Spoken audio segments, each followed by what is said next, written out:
في كلام مجيد ومن الشيطان الرجيم بسم الله الرحمن الرحيم قد أفلح من زكاها وقد خاب من دساها وقال تعالى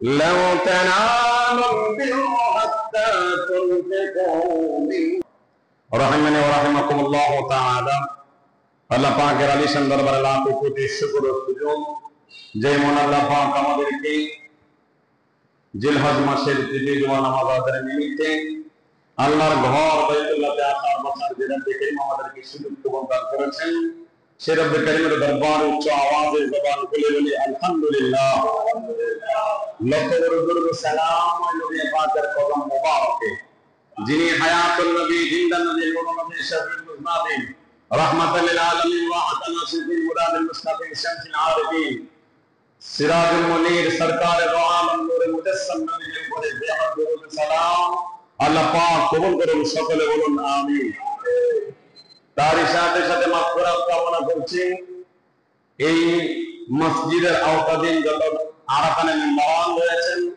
বিশেষ করে আমাদের আত্মীয়দের মধ্যে মা বাবা ভাই বোন আত্মীয়স্বজন যারা এলাকাবাসী গ্রামবাসী বিশেষ করে আজকে দিনের জন্য দোয়া চেয়েছেন এই মসজিদের পালনকারীরা অক্লান্ত পরিশ্রমের মাধ্যমে সুন্দর একটা মসজিদ উপহার দিয়েছেন তার মধ্যে মরহুম মুফতি আব্দুল হামিদ সাহেবের মাগফিরাত কামনা করছি আল্লাহ রাব্বুল আলামিন যেন এনার সহ যারা এই মসজিদকে সুন্দরভাবে সুন্দর ব্যবস্থাপনার মাধ্যমে আমাদেরকে নামাজ পড়ার সুযোগ প্রদান করেছেন যারা আল্লাহর কবরবাসী হয়ে আছেন আল্লাহ রাব্বুল আলামিন তাদেরকে কবরগুলোকে জান্নাতের আলামত দান করে সকল বলুন আমিন যারা দান করছেন করবেন আল্লাহ রাব্বুল আলামিন সকল দান কবুল করুন সকলে বলুন আমিন আমাদের মধ্যে অনেক অসুস্থ আছেন আল্লাহ যেন সবাইকে সেবা দান করে আমরা সকল উচ্চ আওয়াজে বলি আল্লাহুম্মা আমিন মুআজ্জাজ হাজিরিন আমাদের থেকে গত সপ্তাহের মধ্যে আল্লাহর একটি বিধান তথা কুরবানি আমাদের থেকে বিদায় নিয়েছে আমরা গত জুমাতে কুরবানি মাসআলা নিয়ে আলোচনা করেছিলাম যেহেতু কুরবানি একটি আল্লাহর জন্য আত্মত্যাগ এবং আত্মশুদ্ধির একটা মাধ্যম সেই হিসেবে আমাদের আর্থিক আল্লাহর দরবারে কুরবানি করে আমরা যে কুরবানি করেছি আল্লাহ রাব্বুল আলামিন যেন আমাদের প্রত্যেকের কুরবানি কবুল করে সকলে বলুন আমিন আর একটু মহব্বতের আওয়াজে বলুন আমিন দেখুন ঈদুল আযহা তথা কুরবানি আমাদেরকে কি শেখায় নিজেদের প্রিয় বস্তু তথা জান মাল নিরাপত্তার জন্য আল্লাহর রাস্তায় আল্লাহর দেওয়া সম্পদ থেকে আমরা যে কুরবানি করেছি সেটা যদি আমাদের খালেস নিয়ত হয় এবং পরিপূর্ণ আত্মশুদ্ধি আত্মত্যাগের মাধ্যমে যদি আল্লাহ তাআলা কুরবানি করে তাহলে এই কুরবানি কবুল হবে কথা বলুন ঠিক কিনা সূরা হজ আয়াত নম্বর 36 আমার আল্লাহ বলেন তোমরা কুরবানি করো না বিভিন্ন পশু দিয়ে তোমাদের প্রিয় টাকা পয়সা ধন সম্পদ থেকে তোমরা প্রিয় বস্তু দিয়ে কুরবানি করেছো এখন প্রিয় বস্তু মানুষের মধ্যে সবচেয়ে বেশি কি জানেন টাকা পয়সা কথা বলেন ধন সম্পদ এখন মানুষের সবচেয়ে প্রিয় কারণ ধনী হোক গরিব হোক টাকার লালসা নাই যে এমন কোন মানুষ কথা বলেন যার একটা বিল্ডিং আছে সে চায় আরেকটা বিল্ডিং এর মালিক হতে যার 1 লাখ টাকা আছে সে চায় আরেক লাখ টাকার মালিক হতে যার 10 তলা বিল্ডিং আছে সে চায় আরো 10 তলা বিল্ডিং মালিক হতে যার একটা দোকান আছে সে চায় আরো একটা দোকান হতে কথা বলেন মানুষের চাহিদার কোনো শেষ নাই তবে আমরা তো নাফরমান আল্লাহ আমাদেরকে এত আপাতমস্তক ভালো রেখেছেন এটার শুকর আদায় আমরা করছি না আপনি যাদের টাকা আছে যাদের টাকা নাই এদেরকে আপনি ভাগযোগ্য করেন আপনি উপরের দিকে না গিয়ে নিচের দিকে দেখেন না আল্লাহ রাব্বুল আলামিন আপনাকে কিছু দেয় নাই তারপরে শুকর আদায় করেন তার কারণ আপনাকে আল্লাহ আপাতমস্তক ভালো রেখেছেন কাউকে চোখ দিয়েছেন দেখার ক্ষমতা দেন নাই কাউকে হাত দিয়েছেন হাতের ক্ষমতা দেন নাই কাউকে পা দিয়েছেন পায়ের চলার ক্ষমতা দেন নাই আপনি আমি তখনই আল্লাহর শুকর আদায় করতে পারবো যদি আপনি হাসপাতালে চলে যান তাহলে দেখবেন তারা সুস্থতার জন্য আল্লাহর কাছে কেমন প্রার্থনা করছে অতএব আমি আপনি যে অবস্থায় আছে শুকরিয়া আদায় করতে হবে কথা বলুন ঠিক কিনা কিন্তু আমরা তো টাকা পয়সার মালিক ব্যাংক ব্যালেন্সে টাকা রেখে আমরা তো কোরবানি করি আছে না নাই জোরে বল এই জন্য আল্লাহ কোরআন জানে তোমরা কোরবানি করো মানুষ দেখানোর জন্য এখন তো ট্রেডিশনাল কোরবানি হয়ে গেছে যে আমি 1 লাখ টাকা দিয়ে কিনেছি, সে কেন 2 লাখ টাকা দিয়ে কিনবে, আমি 2.5 লাখ টাকা দিয়ে কিনবো। অর্থাৎ একটা প্রতিযোগিতা হয়ে গেছে। কথা বলেন, এখন কি আল্লাহর জন্য কি কেউ কি করে? হ্যাঁ, আল্লাহর জন্য যদি আপনি করেন তাহলে এটা কবুল হবে। কারণ সূরা হজের 36 নম্বর আয়াত নোট করবেন। আমার আল্লাহ আল্লাহ লুহুমুহা ওয়ালা দিমাউহা ওয়ালাকিন ইয়ানালুহু তাকওয়া মিনকুম। এই বান্দারা শুনে নাও, তোমরা যে বড় পশু কুরবানি দিয়েছো সেটা আমি চাই না। লক্ষ টাকা দিয়ে তোমরা পশু কুরবানি করেছো সেটা আমি চাই না। তোমরা গোশত পেয়েছো সেটাও আমি চাই না। রক্ত প্রবাহ করেছো সেটাও আমি চাই না। আমি চাই কি জানো? আমি তোমাদের তাকওয়াটা চাই। যার ভিতরে তাকওয়া বেরো থাকবে, যার ভিতরে আমার খোদা বেরো থাকবে, তার কোরবানি আমি আল্লাহ কবুল করে নেব। যেরকম সুবহানাল্লাহ। এই হাজিরিন মুমিন মনোযোগ, কোরবানি দিয়েছেন শেষ হয়ে গেছে? না না, কোরবানির মাধ্যমে আত্মশুদ্ধি হয় নাই। যাদের আত্মশুদ্ধি করতে হয়, আপন বস্তুকে আপনি আল্লাহর রাস্তায় দিতে হবে, আল্লাহর রাস্তায় আপনাকে দান করতে হবে। টাকা আছে 10 টাকা 20 টাকার মালিক হতে চাই, কিন্তু যে আল্লাহ আমাকে আপনাকে দান করবেন ওই আল্লাহ রাস্তায় আমরা খরচ দেখি কোনো করি। কথা বলেন ঠিক কিনা? এখন অনেকে মাসালা বার করে, হুজুর কোরবানি না দিয়ে কেমনে সস্তান পেলাম, এই মাসালা করে লইয়া দেয়। আসেনি? কথা বুঝেন নাই মনে হয়। লাখ লাখ টাকার সম্পদ আছে, আপনার টাকা আছে, কিন্তু হুজুরকে বলেন হুজুর আমি কোরবানি কিভাবে না দিতে পারবো, সে একটা ব্যবস্থা করে দেন। কিন্তু আপনি কি আমাকে ঠকালেন না আল্লাহরে? আল্লাহকে ঠকাতে পারবেন না। আপনি যে নিজের উপর নিজেকে জুলুম করলেন।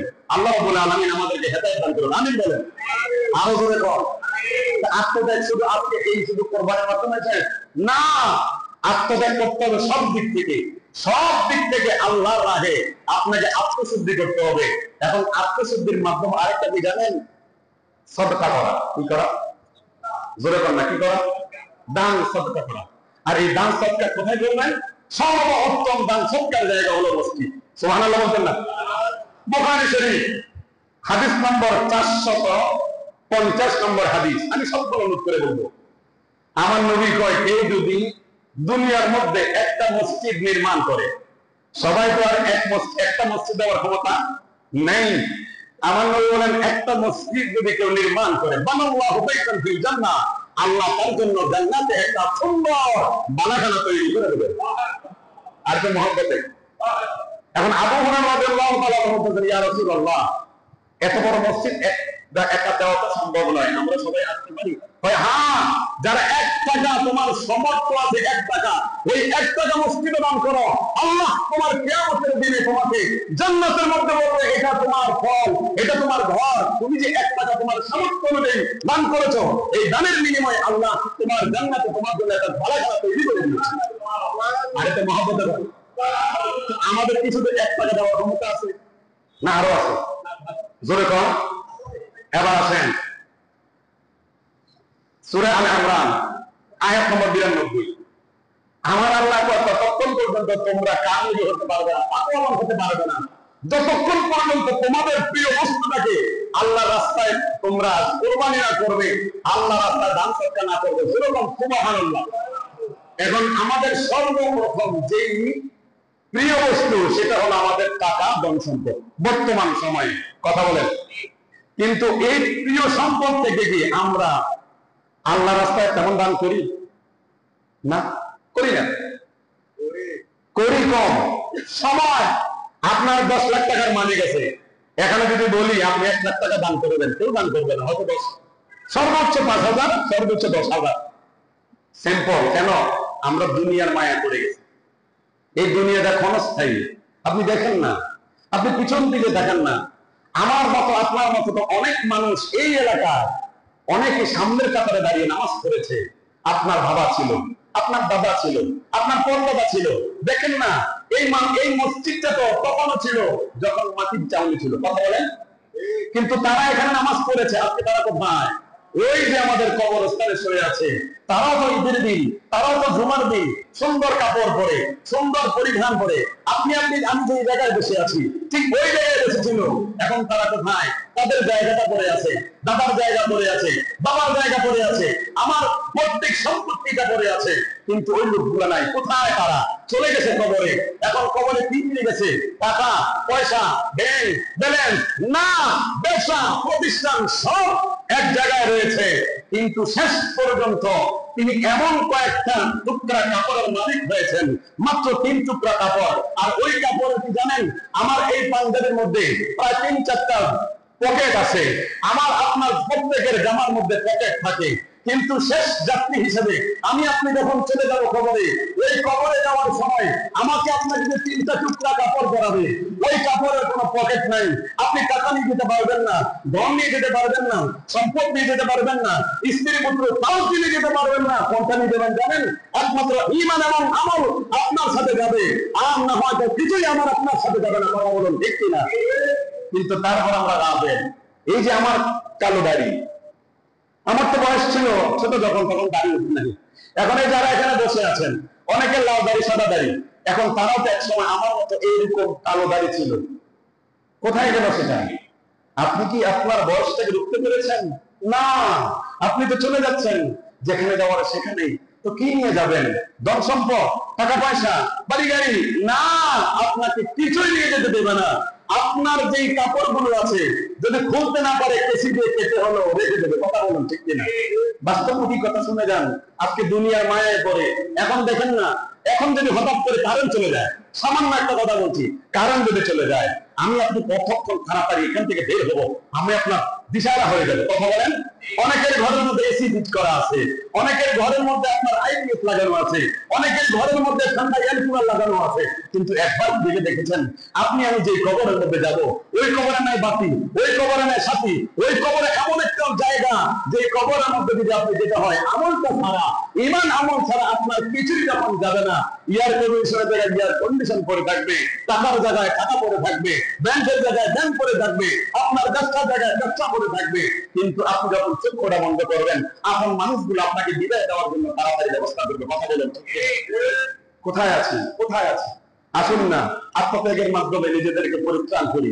আল্লাহ বলছেন, আমি তোমাদের কোরবানির জন্য শুধু পশু না, তোমাদের তাকওয়া চাই। এই তাকওয়া অন্তর থেকে হয়। আপনি 1 টাকা যদি দান করেন, খালেস দিয়ে যদি 1 টাকা দান করেন, আপনার কবুল হবে। আর যদি লক্ষ টাকা আপনি যদি মনের বিরুদ্ধে, অর্থাৎ তাকওয়া থেকে যদি আপনি কোন টাকা পর্যন্ত আপনি দান করেন, এই দান কবুল হবে না। কথা বলেন। কিন্তু এখন তো আমরা ট্রেডিশনাল হয়ে গেলাম, চোখ বন্ধ করে আপনারা দান করবেন।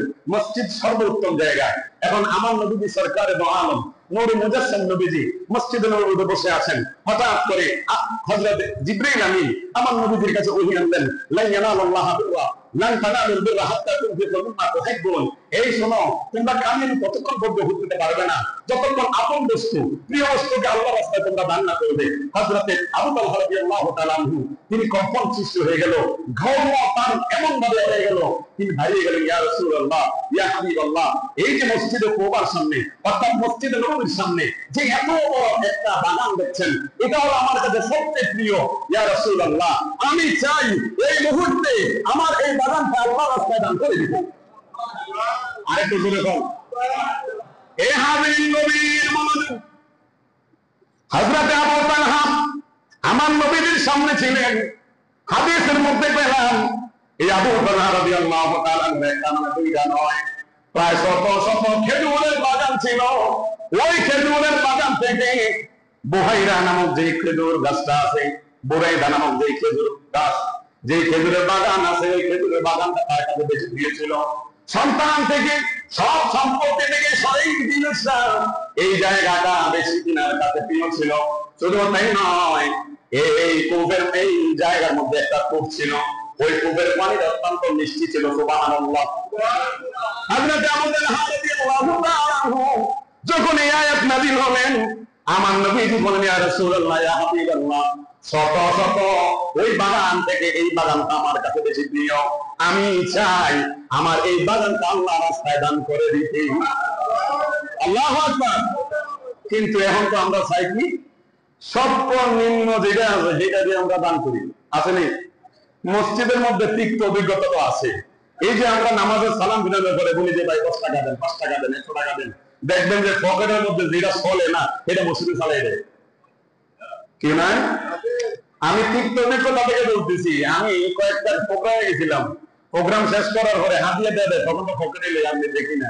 এমন এক আল্লাহর বান্দা পকেটে বাড়িতে গিয়ে যখন গাড়িওয়ালাকে ভাড়া দিতেছিলাম, ওখানে দেখি যে 1000 টাকা দুইটাই নোট দিছে, দুটোটা নোট হচ্ছে তার নোট।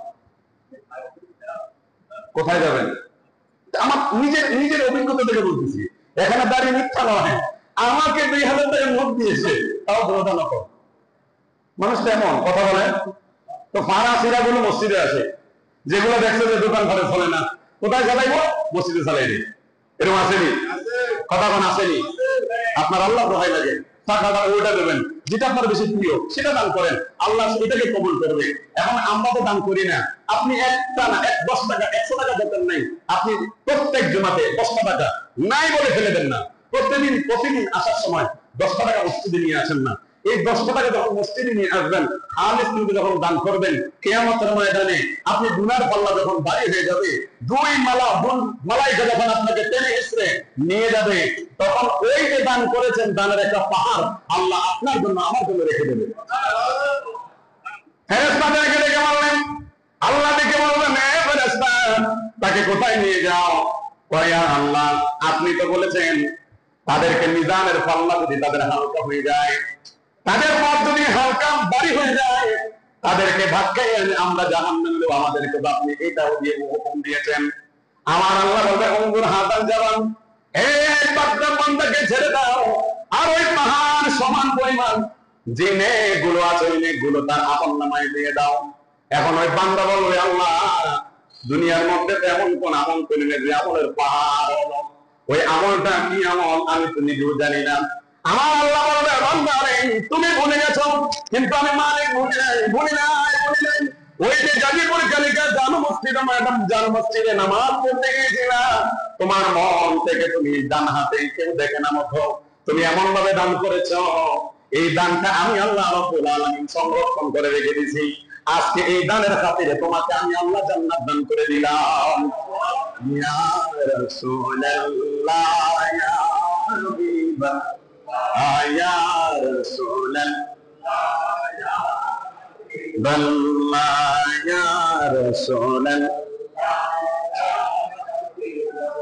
আহা আমার মতের নিদান কালে থাকিবেন নবী গো আমার রসিয়রে, আমার মতের নিদান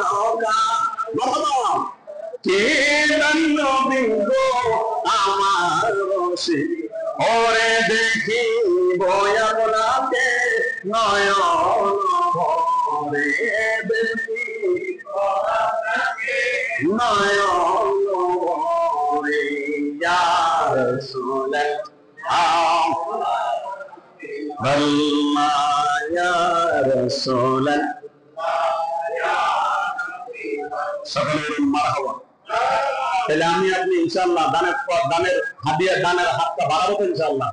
শুধু তাই না, এবার দেখেন হযরতে ওসমান বিন নুরাইন রাদিয়াল্লাহু তাআলা আনহু, সময় সংক্ষিপ্ত, বেশি সময় নেব না। ওসমান বিন নুরাইন রাদিয়াল্লাহু তাআলা আনহু তিনি ছিলেন সবচেয়ে বেশি ধনী। কথা বলেন, সবচেয়ে বেশি ধনী কেন জানেন? ওসমানকে জিজ্ঞেস করে, ওসমান, তুমি তো এমন এক ধনী, তুমি তো নবীর 2 জন কন্যাকে বিবাহ করেছো, তোমাকে জিন্নুরাইন উপাধি দিয়েছে আমার নবীজি, তোমাকে ডান হাতে আল্লাহ নবী তোমাকে জান্নাতের টিকিট দিয়েছেন, তুমি এই মর্যাদাটা পেয়ে কি যাবে? আমি পেয়েছি কিভাবে জানো? আমি আল্লাহর রাস্তায় যত দান করি, মনে হয় যেন আল্লাহ দান করার কারণে আমার সম্পদ আরো বাড়িয়ে দেয়। যেরকম সুবহানাল্লাহ। এই জন্য আমার আল্লাহ করে, যারা 1 টাকা দান করবে আমি আল্লাহ তোমাদেরকে 10 গুণ বাড়িয়ে দেব। যেরকম সুবহানাল্লাহ। মান জাআ বিল হাসানাতি ফালাহু আশরু আমসালিহা, যারা 1 টাকা দান করবে আমার আল্লাহ ওয়াদা দিয়েছেন তাদেরকে 1 টাকার বিনিময়ে 10 টাকা 1 গুণ দিলে আপনাকে আল্লাহ 10 গুণ ফিরিয়ে দেবে। যেরকম সুবহানাল্লাহ। এই উসমান রাদিয়াল্লাহু তাআলা আনহু একদিন আমার নবীজির সামনে বসে আছেন, হঠাৎ করে নবীজি বলেন, এই কেউ যদি জান্নাতে 2টা বাড়ির মালিক দেখতে চাও আমার ওসমানের দিকে তাকাও। তো মুহাব্বতে বলেন, সবাই আশ্চর্য হয়ে গেল, ইয়া রাসূলুল্লাহ, আমরা জানি জান্নাতের মালিক হয়েছে একটা মালিক হবে, যেহেতু আপনি টিকিট দিয়েছেন তাকে, জান্নাতের মালিক হয়েছে 4-10 জন, আপনি যাদেরকে জান্নাতি বলেছেন তার মধ্যে 3 নম্বর হলো ওসমান। এখন ওসমান 2টা জান্নাতের মালিক কিভাবে হলো? আমার নবী কয়, আমি যখন হিজরত করে মদিনা শরীফে আসলাম তখন কুবা মসজিদের মধ্যে আমি অবস্থান করেছিলাম। এই কুবা মসজিদের মধ্যে দাঁড়িয়ে আমি বলেছিলাম, কে আছো এই মসজিদটাকে বানিয়ে দেবে? সর্বপ্রথম হযরত ওসমান বিন নুরাইন বলেছেন, ইয়া রাসূলুল্লাহ ফিদাকা ওয়া আবি ওয়া আম্মি, আপনার কদম মুবারকে আমার মা বাবা কুরবান, ইয়া রাসূলুল্লাহ এই মসজিদে কুবা আমি নির্মাণ করে দেব। হে হাজিরিন নবীর মনোযোগ, হযরত ওসমান রাদিয়াল্লাহু তাআলা দাঁড়িয়ে বললেন, ইয়া রাসূলুল্লাহ নবী ও মায়ার নবী, আমি আপনাকেই বলে দিচ্ছি এই মসজিদে কুবাটা আমি নির্মাণ করে দেব। ওসমান রাদিয়াল্লাহু তাআলা এর দিকে আমার নবী তাকিয়ে তামাসসুম মুস্কি হাসি দিয়ে বলে, এ সাহাবীরা শুনে নাও, মান বানা মসজিদান লিল্লাহি তাআলা বানাল্লাহু বাইতান ফিল জান্নাহ, যে ব্যক্তি দুনিয়ার মধ্যে একটা মসজিদ নির্মাণ করবে আমার আল্লাহ তার জন্য জান্নাতে একটা বালাখানা তৈরি করে দিবেন। আল্লাহু আকবার। ওসমানের দিকে তাকাও, ওসমান রাদিয়াল্লাহু তাআলা দুনিয়াতে থেকে জান্নাতের মধ্যে বালাখানা পেয়ে গেছে। কয়টা হয়েছে? জোরে বল, কয়টা? একটা কয়টা? আরেকটা হয়েছে, বলবনি, সময় একদম সংক্ষিপ্ত, আমি একদম টাইম দিকে আপনি খেয়াল করবেন। আমি টাইমকে অত্যন্ত আমি ইয়ে দিই, প্রাধান্য দেই, কারণ এখানে অনেকে আছেন ব্যবসায়িক মানুষ, অনেকে অনেক দূরে যাবেন, কথা বলেন। তো ওয়াজটা সবসময় শুনবেন, কিন্তু ওয়াজ শুনলে কি হবে? আমল করার দরকার আছে না নেই? আরো জোরে কন। ওয়াদা করেন প্রত্যেক জুমাতে অন্তত আপনার সামর্থ্য অনুযায়ী আপনি কমপক্ষে 10টা টাকা মসজিদে গেলে আল্লাহর ঘরে আপনি দান করবেন। ওয়াদা করেন, ইনশাআল্লাহ বলেন, সবাই বলেন ইনশাআল্লাহ। আমি আপনি চাইলেও ওসমান রাদিয়াল্লাহু তাআলা আনহুর মতো ওই জান্নাতের মধ্যে একটা বালাখানা তৈরি করতে পারি। কথা বলুন ঠিক কিনা? আল্লাহ রাব্বুল আলামিন আমাদেরকে বেশি বেশি দান করার তৌফিক দান করুন, আমিন বলেন। শুধু তাই নয়, মসজিদে নববী, মসজিদে কুবা হযরত ওসমান রাদিয়াল্লাহু তাআলা নির্মাণ করে দিলেন। নির্মাণ করার পর আমার নবীর সাথে যারা মুহাজির হয়ে হিজরত করে যারা আসলেন, মক্কার মধ্যে পানি হলো মিষ্টি, আর মদিনার পানি হলো একটু নুনতা, টক লাগে, অথবা আপনার নুনতা বলে না, কি কয়, লবণাক্ত। এখন লবণাক্ত পানীয় সবাই পান করতে পারে না। ঘটনাক্রমে বীর রোমা নামক একটা কূপ আছে, যেটা বর্তমানে হযরত ওসমান রাদিয়াল্লাহু তাআলা আনহু যে বাগান, এই বাগানের মধ্যখানে রয়েছে। আমরা যখন গিয়েছিলাম 10 টাকা দিয়ে টিকিট ঢুকতে হবে, এখন কি দিয়ে দাঁড়িয়ে কিনা জানি না, তবে চারোটাকে আপনার সুন্দর করে বেষ্টনীতে রাখছে। এই বীর রোমা আমার নবীর কাছে এসে বললেন, ইয়া রাসূলুল্লাহ, ইয়া হাবিবাল্লাহ, আমরা তো মক্কার মানুষ, মক্কাতে ভালো পানি পেয়েছি, কিন্তু মদিনাতে হিজরত করার পর আমরা পানি পাচ্ছি না। ইয়া রাসূলুল্লাহ, একটা শুধু কূপ আছে, এটা বীর রোমা নামক একটা ইহুদি, তার একটা অবস্থান, সে এটাকে পানি বিক্রি করে। হুজুর, আমরা যেদিন এসেছি 1 টাকা নিয়েছে, এখন দিন দিন সে শুধু টাকা বাড়িয়ে নিচ্ছে, বাড়াতে বাড়াতে এমন অবস্থা হয়েছে, যারা আমরা ধনী আছি তারা কিনতে পারি, কিন্তু যারা গরিব আছে তারা কিনতে পারে, যখন তারা কিনতে পারে।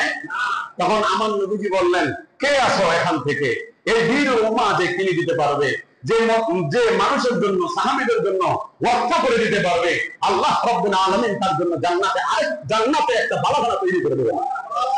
আরেকটা মহব্বতের ঘটনা, হযরত ওসমান বিন নুরাইন বলেন, ইয়া রাসূলুল্লাহ, আমি পারবো, আপনি যদি আমাকে অনুমতি দিন তাহলে আমি বীর রোমাটাকে কিনে আমি মানুষের জন্য আল্লাহর রাস্তে দান করে দেব। যেরকম সুবহানাল্লাহ। হে হাবিব নবীর মনোযোগ, ইহুদি প্রতিদিন টাকা পাচ্ছে, প্রথম 1 টাকা, 2 টাকা, 3 টাকা করে বাড়াচ্ছে। এখন দিন দিন যখন বাড়ায়, যারা মক্কা থেকে যারা বড় টাকা ধনীওয়ালা ছিল তারা কিনতে পারে, কিন্তু মধ্যবিত্তদের কেনার কোনো ক্ষমতা নেই। হযরত ওসমান দিয়ে ইহুদিকে বলল, ইহুদি রে, কত টাকা লাগবে, তুমি আমাকে বীর রোমাটাকে বিক্রি করে দাও। ওসমানকে বলে, না না, আমি বিক্রি করবো না। কয় কেন? কয়, আমি বিক্রি করলে খাবো কি? এটা তো সোনার হরিণ। আল্লাহু আকবার। প্রতিদিন টাকা পাই, আমি যা বলি সবাই তা দিয়ে নিতে হয়। কয়েকটা কাজ করো, তাহলে তোমার ব্যবসার সাথে আমাকে শরীক করো। সুবহানাল্লাহ। কিভাবে? কয়, অর্ধেক তোমার, অর্ধেক আমার।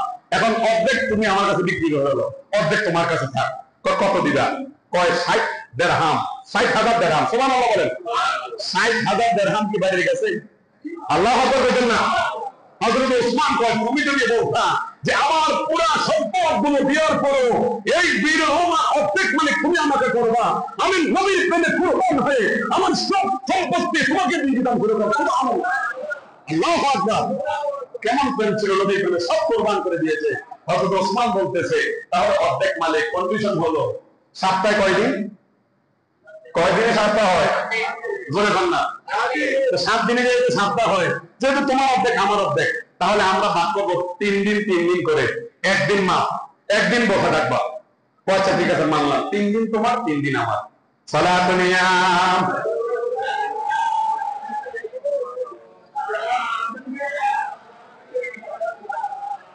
সময় সংক্ষিপ্ত, এই আলোচনা শেষ করবো না এখানে শেষ করে দেবো? এই আলোচনা কি শেষ করবো না এখনই শেষ করে দেবো? কোনটা আলোচনা শেষ করবো না আপনাদের কথা বলতে হবে? তাহলে এই আলোচনা শেষ করে দিই, কেমন? হযরতে ওসমান বিন নুরাইন বলতেছে ঠিক আছে 3 দিন তোমার 3 দিন আমার। এখন বলতেছে তো ভালোই, ইহুদি বলতেছে আমার তো লাভ, একটা অর্ধেক বেচলাম, পানি তো অর্ধেক করা যেত না, অর্ধেক করা যাবো? কূপের মধ্যে কি পানি অর্ধেক করা যাবো না, অর্ধেক করা যাবে না। এখন হযরত ওসমান রাদিয়াল্লাহু তাআলা বলেন 3 দিন তোমার 3 দিন আমার। 3 দিন কয় শুক্র শনি, শুক্রবার শনি রবি সব আমার, আর বাকি মঙ্গল বুধ বৃহস্পতি তোমার। ইহুদি কয় রাজি।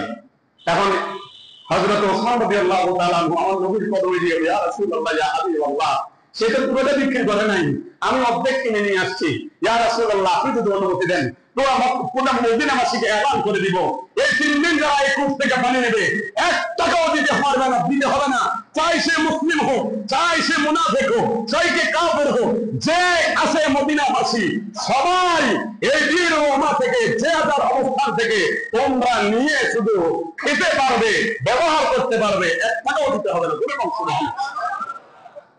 এই এলান যখন মদিনার মধ্যে সয়লাব হয়ে গেল, হযরত ওসমান রাদিয়াল্লাহু তাআলা 3 দিনের মধ্যে পুরো মদিনাবাসী যার যেটুকু পানির প্রয়োজন সবাই রাখতেছে।